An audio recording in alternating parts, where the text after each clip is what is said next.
സുവർണ കഥകളിലേക്ക് സ്വാഗതം. കഥ മ്യൂട്ടേഷൻ. എഴുതിയത് അഖില KS. റാസ്ബാഡർ നാട്ടിലെത്തിയ ദിവസം മഴ പെയ്തതായി അയാൾ ഓർക്കുന്നു. അത് അസാധാരണമായ ഒരു മഴയായിരുന്നു. കൊടും വേനലിന്റെ നടുക്ക് ഒരു വലിയ മഴ.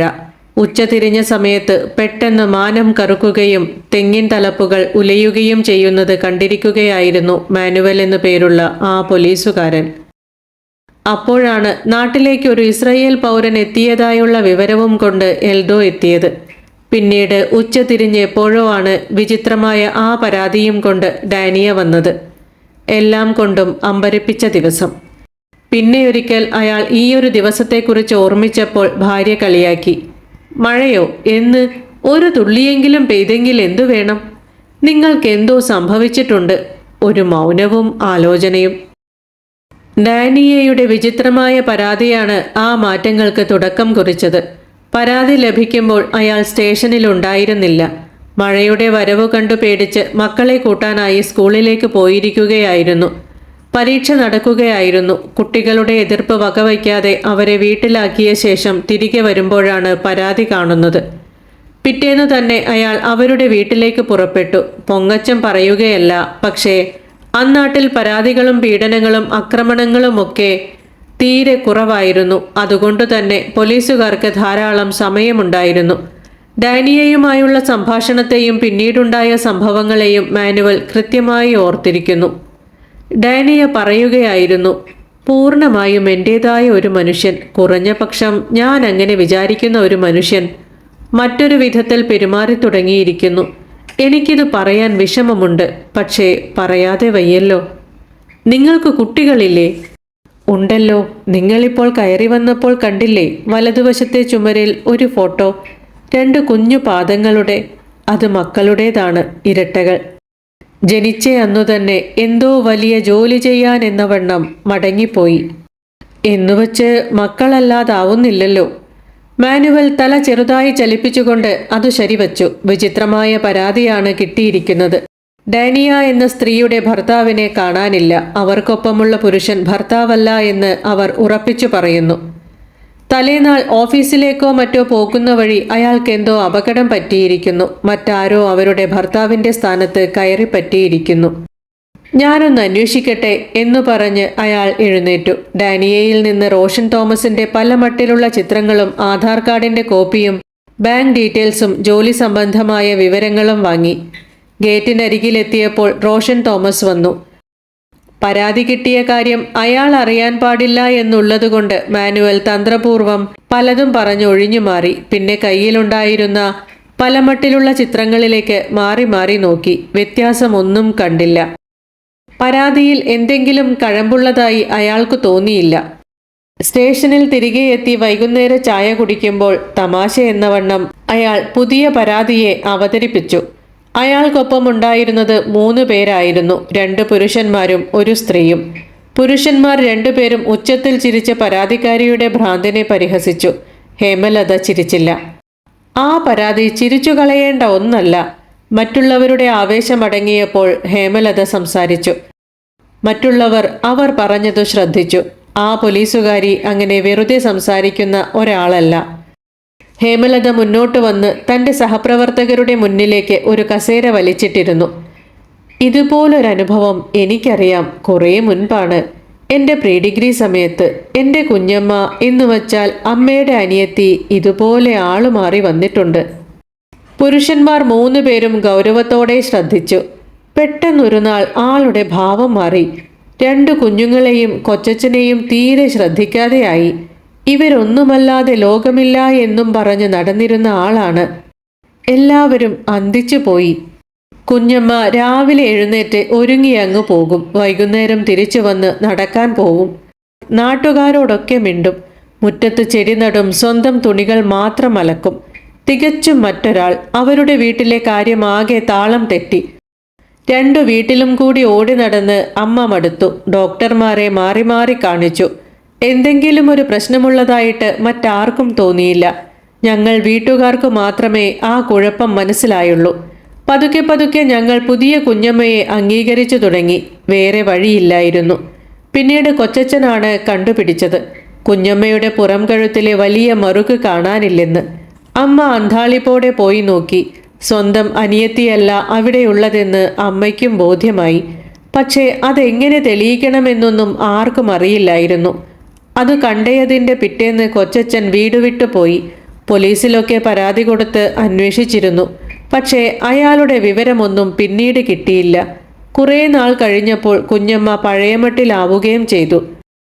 രസമതല്ല, അമ്മ പിന്നീട് നോക്കുമ്പോഴൊക്കെ കുഞ്ഞമ്മയുടെ പുറം കഴുത്തിലെ മറുക് അവിടെ തന്നെയുണ്ട്. മറ്റു പോലീസുകാർ നിശബ്ദരായി. ഹേമലത അവരുടെ മേശയിലേക്ക് തിരികെ പോയി. ഡാനിയയുടെ പരാതി അന്വേഷിക്കുന്ന പോലീസുകാരൻ വീണ്ടും പലതവണ അവരുടെ വീട്ടിൽ പോയി. എത്ര നല്ലൊരു മനുഷ്യനാണ് അവരുടെ ഭർത്താവ് എന്ന ആത്മഗതത്തോടെ മടങ്ങി വന്നു. ഓരോ പ്രാവശ്യവും പുതിയ ആൾ ഇത്ര ശ്രദ്ധയോടെ വീടിനെയും വീട്ടുകാരിയെയും നോക്കുന്നുണ്ട് എന്ന വിവരമാണ് അയാൾക്കു കിട്ടിയത്. ഈ പരാതി സത്യമാണെന്നു തന്നെ ഇരിക്കട്ടെ, പഴയ കഴിവുകെട്ടവനെ പോലെയല്ലല്ലോ പുതിയ ആള്, മിടുമിടുക്കനല്ലേ, പിന്നെന്തിനാ ഈ പരാതിയും കുനിഷ്ടുമൊക്കെ എന്ന മട്ടിലായി പിന്നീട് അവിടുത്തെ സംസാരം. ഹേമലത അതു കേൾക്കാതിരിക്കാൻ അവരൊക്കെ ശ്രദ്ധ വെച്ചു. മാത്രമല്ല എല്ലാവർക്കും പൊതുവായി സംസാരിക്കാൻ റാസ്ബാഡർ എന്ന വിഷയവുമുണ്ടായിരുന്നു. ഈ സുനന്ദ എന്ന് പറയുന്ന സ്ത്രീക്കവിടെ ഇയാളുടെ അമ്മയെ നോക്കല് മാത്രമായിരുന്നു പണിയെന്ന് എനിക്ക് വിശ്വാസമില്ല. എങ്കിൽ ഇത്രയും മിനക്കെട്ട് അയാളെ തേടിപ്പിടിച്ച് വരുവോ? അതും അവിടെ ഇത്രയും പ്രശ്നങ്ങൾ നടക്കുമ്പം. നമ്മുടെ രാജ്യത്തോട്ട് ഇവനെ കേറ്റാൻ പാടില്ലായിരുന്നു. രാഹുലൻ പറഞ്ഞത് ഉറക്കെയായി പോയി. അവൾക്ക് പിന്നെ എന്തു പണിയായിരുന്നെന്നാണ് നീ വിചാരിക്കുന്നത്? ഹേമലത അവനെ തുറിച്ചു നോക്കി. രാഹുലൻ ശരിക്കും പേടിച്ചു പോയി. കല്യാണം കഴിക്കാത്തതിൻ്റെ കേടാണ് പെണ്ണുപിള്ളയ്ക്ക് എന്നു കണ്ടവരോടെല്ലാം പറഞ്ഞാണ് പിന്നീട് ആ നാണക്കേട് തീർത്തത്. പിറ്റേന്ന് റാസ്ബാഡറും സുനന്ദയും ഒന്നിച്ചു സ്റ്റേഷനിൽ വന്നു. വീടിനു നേരെയുള്ള കല്ലേറിനെ കുറിച്ച് പരാതി പറയാനാണ് വന്നത്. അയാൾ ഷൂ ഊരി കാണിച്ചു. വലതുപാദത്തിൽ വെള്ള തുണി കൊണ്ട് കെട്ടിയിരിക്കുന്നു. ചില്ലുകൊണ്ട് കയറിയതാണ്, സുനന്ദ വിശദീകരിച്ചു. സ്റ്റേഷനിൽ നിന്ന് പോകുമ്പോൾ ഇരുവരും കൈകോർത്തു പിടിച്ചിരുന്നു. ഇവന്റെ ആൾക്കാർ അവിടെ കൊച്ചുകുട്ടികളെ പോലും വെറുതെ വിടുന്നില്ല, എന്നിട്ട് കുപ്പിച്ചില്ലു കയറിയ പരാതിയും കൊണ്ട് വന്നിരിക്കുന്നു. എൽദോ പല്ലു ഞെരിച്ചു. കുറച്ചു നാൾക്കകം ആ പോലീസ് സ്റ്റേഷൻ വല്ലാതെ മാറി. വല്ലകാലത്തും ഒരു പരാതി വന്നിരുന്ന ആ സ്റ്റേഷനിൽ ഇപ്പോൾ തിക്കും തിരക്കുമാണ്. വല്ല അതിർത്തി തർക്കമോ അടിപിടിയോ അല്ലറ ചില്ലറ മോഷണമോ മാത്രമുണ്ടായിരുന്നിടത്ത് ഇപ്പോൾ ഇല്ലാത്ത പ്രശ്നങ്ങളൊന്നുമില്ലെന്നു തോന്നും. നാലാമത്തെ കത്തിക്കുത്തിന്റെ തെളിവെടുപ്പും കഴിഞ്ഞപ്പോൾ മാനുവൽ ക്ഷീണിച്ചു. മുകളിലുള്ള ആളുകളുടെ അന്വേഷണവും അതിന്റെ മറുപടി തയ്യാറാക്കലും മറ്റൊരു ഭാഗത്ത്. ഈ നാട്ടിൽ മാത്രം ഇത്ര ക്രമസമാധാന പ്രശ്നങ്ങൾ ഉണ്ടായതെങ്ങനെയെന്ന് ആർക്കും മനസ്സിലാവുന്നില്ല. തൊട്ടു തലേന്ന് പിടിയിലായത് ഒരു 22കാരൻ പയ്യനാണ്. അവൻ ഇങ്ങനൊന്നും ആയിരുന്നില്ല സാറേ. ഇപ്പോൾ കുറേ നാളായിട്ട് പഴയ പോലൊന്നുമല്ല. എന്തു പറ്റിപ്പോയി എൻ്റെ കൊച്ചിന്? അവൻ്റെ അമ്മ വാവിട്ട് നിലവിളിച്ചു. മാനുവലിന് പെട്ടെന്ന് ഡാനിയുടെ പരാതി ഓർമ്മ വന്നു. ഇത്രയും പ്രശ്നങ്ങളുടെ ഇടയ്ക്ക് അയാൾ അവരെ മറന്നേ പോയിരുന്നു. എന്തായാലും അതുവരെയൊന്ന് പോകണമെന്ന് അയാൾ ഉറപ്പിച്ചു. വൈകുന്നേരത്തോടെ സ്റ്റേഷനിലെ തിരക്ക് കുറഞ്ഞു. പോലീസുകാരൻ ഡാനിയയുടെ വീട്ടിലേക്ക് പോകാൻ ഒരുങ്ങുകയായിരുന്നു. ഹേമലത എവിടെ നിന്നറിയാതെ പെട്ടെന്ന് മുന്നിൽ വന്നു. 2 ദിവസം അസുഖ അവധിയുമെടുത്തു പോയ ആൾ എന്താ തിരികെ വന്നതെന്ന് ചോദിച്ചപ്പോൾ അവൾ ചിരിച്ചു. നിങ്ങളൊക്കെ ഇവിടെ ഒറ്റയ്ക്ക് കിടന്ന് കഷ്ടപ്പെടുമ്പോൾ ഞാനിങ്ങു പോന്നു. ഡാനിയയുടെ വീട്ടിലേക്ക് ഹേമലത ഒപ്പം പോയി. മാനുവലിന് അതിൽ വലിയ താല്പര്യമുണ്ടായിരുന്നില്ല. എങ്കിലും ഒഴിവാക്കാൻ പറ്റിയില്ല.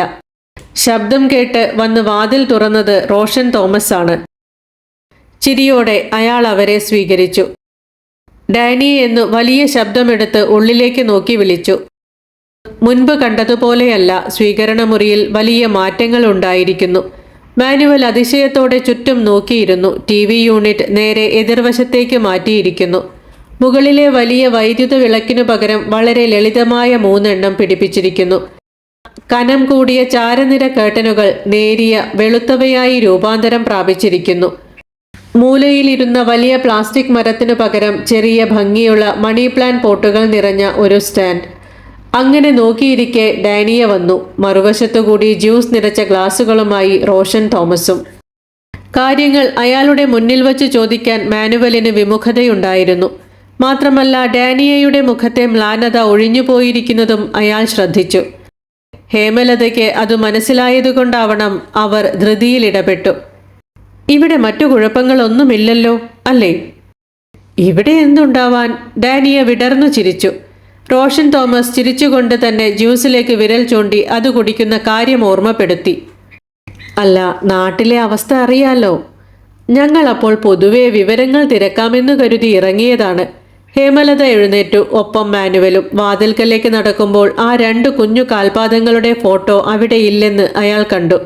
മാനുവൽ ധൃതിയിലാണ് നടന്നത്. ഒപ്പം എത്താൻ ഹേമലതയ്ക്ക് ആയാസപ്പെടേണ്ടി വന്നു. അതാ സ്ത്രീയല്ല, അയാൾ പിറുപിറുത്തു. അവരുടെ ചൂണ്ടുവിരൽ കുറിയതായിരുന്നു. അതൊക്കെ മാറിയും മറിഞ്ഞും വരും, അതത്ര കാര്യമാക്കാനില്ല. ഇതു നോക്ക്. ജീപ്പിലേക്ക് കയറാൻ തുടങ്ങിയ ഹേമലത ചുണ്ടുകൾ വിടർത്തി കാണിച്ചു. താഴത്തെ നിരയിൽ 2 പല്ലുകൾ കാണാനില്ല. എന്തു പറ്റിയതാണ്? മാനുവൽ അസ്വസ്ഥനായി. പേടിക്കണ്ട, ഹേമലത ഉറക്കെ ചിരിച്ചു. ഡോക്ടർ എടുത്തു മാറ്റിയതാണ്. ഒരു ചെറിയ മുഴ പോലെ. സാരമാക്കാനില്ല. റിസൾട്ട് വരാൻ സമയമുണ്ട്. മോശപ്പെട്ട ദിവസങ്ങൾ. മാനുവലിന് ഉറങ്ങാനായില്ല. ദിവസങ്ങളോളം അയാൾ ഉറങ്ങിയില്ല. പിന്നീടൊരു രാവിലെ താൻ എന്തിനാണ് ഉറങ്ങാതിരുന്നതെന്ന് അയാൾ അതിശയിച്ചു. സ്റ്റേഷനിൽ ധാരാളം കേസുകൾ വരുന്നുണ്ടെന്നതും നാട്ടിൽ അക്രമം പടരുന്നുണ്ടെന്നുള്ളതും ശരി തന്നെ. പക്ഷേ അതൊരു സാധാരണ കാര്യമല്ലേ? എല്ലാം മാറിക്കൊണ്ടിരിക്കും. മാറ്റമില്ലാത്തതായി ഒന്നും തന്നെയില്ല. ഹേമലത ദീർഘകാല അവധിയെടുത്തിരിക്കുകയാണ്. അസുഖം മാറി തിരികെ വരാമെന്ന് എല്ലാവരോടും ഉറപ്പു പറഞ്ഞതായി അയാൾ അറിഞ്ഞിരുന്നു. പക്ഷേ സംസാരിക്കാൻ പോയില്ല. മനസ്സിനു കേടുവരുത്തുന്ന അവസ്ഥകളിൽ നിന്ന് മാറി നിൽക്കാനാണ് തീരുമാനം. അങ്ങനെയൊരു തീരുമാനമെടുത്തതിൽ അയാൾക്ക് ആശ്വാസം തോന്നി. പോകെ പോകെ അങ്ങനെയുള്ള സമാധാനക്കേടുകളൊന്നും അയാൾക്കു തിരിച്ചറിയാൻ കഴിയാതെയായി. കൂട്ടബലാത്സംഗത്തിനിരയായ 11കാരിയുടെ മൊഴി രേഖപ്പെടുത്തി തിരികെ വന്ന ദിവസം ഉച്ചയ്ക്കാണ് ഡാനിയ വീണ്ടും വന്നത്. സ്റ്റേഷനിലെ ഒരു തുടക്കക്കാരൻ പയ്യന്റെ പിറന്നാൾ പ്രമാണിച്ച് കിട്ടിയ ബിരിയാണി കഴിക്കുകയായിരുന്നു അയാളപ്പോൾ. പരാതിക്കാരിയെ കണ്ട് അയാൾ അത്ഭുതപ്പെട്ടു. എൻ്റെ ഭർത്താവിനെ കാണാതായിരിക്കുന്നു, അവർ വളരെ നിസ്സംഗമായി പറഞ്ഞു. പകരം മറ്റൊരാൾ വന്നിരിക്കുന്നു. അയാളും അതേ നിസ്സംഗതയോടെ തിരികെ ചോദിച്ചു. എങ്ങനെ മനസ്സിലായി എന്ന മട്ടിൽ അവർ ആശ്ചര്യപ്പെടുന്നത് കണ്ടു. തലേന്നാൾ ഓഫീസിൽ നിന്നു വന്നയുടൻ പുതിയ ആൾ ഷർട്ടൂരി സോഫയിലേക്ക് എറിയുകയും ചായ എന്നുറക്കെ വിളിച്ചു പറഞ്ഞുകൊണ്ട് മൊബൈൽ പരതാൻ തുടങ്ങുകയും ചെയ്തത്രേ. ഇതുവരെയും എനിക്കാണ് ചായ കൊണ്ടുവന്നു തന്നിരുന്നത്. അത്താഴമുണ്ടാക്കി വെച്ചിട്ട് എന്നെ വിളിക്കുകയായിരുന്നു പതിവ്. ഉടുപ്പൊക്കെ അതാതിടങ്ങളിൽ വയ്ക്കുകയും സ്വയം അലക്കുകയും ചെയ്തിരുന്നു. ഇപ്പോ അവർ മടുപ്പോടെ തലയിളക്കി. ഇത് റോഷനല്ലെന്ന് ഞാൻ ഉറപ്പിച്ചു പറയുന്നു. നിങ്ങളൊന്നു വന്ന് അന്വേഷിക്കണം. പരാതി രേഖപ്പെടുത്താൻ പോലും മാനുവൽ മിനക്കെട്ടില്ല. അവർ അതുമായും പൊരുത്തപ്പെടും. അവർ മാത്രമല്ല, ജീവനുള്ളതും ഇല്ലാത്തതുമായ എല്ലാം അതുപോലെ മാറിക്കൊണ്ടും പൊരുത്തപ്പെട്ടുകൊണ്ടും ഇരിക്കുന്നു. ഡാനിയ മുന്നിൽ നിന്ന് പോയ നിമിഷം തന്നെ അയാൾ അവരെ മറക്കുകയും കണ്ണടച്ച് ഓരോ മൂക്കും മാറി മാറി തുറന്നടച്ച് ദീർഘനിശ്വാസം എടുക്കുകയും ചെയ്തു. അതതു നിമിഷത്തിൽ ജീവിക്കുകയും അസ്വസ്ഥതപ്പെടുത്തുന്നതിനു നേരെ കണ്ണടച്ച് പിടിക്കുകയുമാണ് ചെയ്യേണ്ടതെന്ന് അയാൾക്കറിയാം. അത് പഠിച്ചെടുക്കുക അത്ര ബുദ്ധിമുട്ടുള്ള കാര്യമൊന്നുമല്ല. അതല്ലേ മനുഷ്യജീവികളുടെ എണ്ണം ഇങ്ങനെ കുറയാതെ നിൽക്കുന്നത്. ആ ഇസ്രയേലുകാരൻ നാട്ടിൽ നിന്നു പോയോ? വൈകുന്നേരം വീട്ടിലെത്തിയപ്പോൾ ഭാര്യ ആകാംക്ഷയോടെ ചോദിച്ചു. അവരുടെ നെറ്റിയിലേക്ക് വീണുകിടക്കുന്ന നരച്ച മുടിയിഴകൾ കണ്ടപ്പോൾ മാനുവൽ മുഖം തിരിച്ചു കളഞ്ഞു. പോയിട്ട് എത്രയോ നാളായി. അയാൾക്ക് മടുപ്പ് തോന്നി. ആ പെണ്ണിനെ ഒപ്പം കൊണ്ടുപോയോ? ആകാംക്ഷ ശമിക്കുന്നില്ല. ഇല്ല, ഇനിയും വരുമെന്ന് തോന്നുന്നു. ഇനി വരില്ല, ഭാര്യ നിരാശയോടെ പറഞ്ഞു. അവൾ എന്തുകൊണ്ടാണ് അങ്ങനെ പറഞ്ഞതെന്ന് മാനുവൽ ചോദിച്ചില്ല. മറ്റൊരു കഥയുമായി വീണ്ടും കാണാം. പ്രതീക്ഷയോടെ. നന്ദി.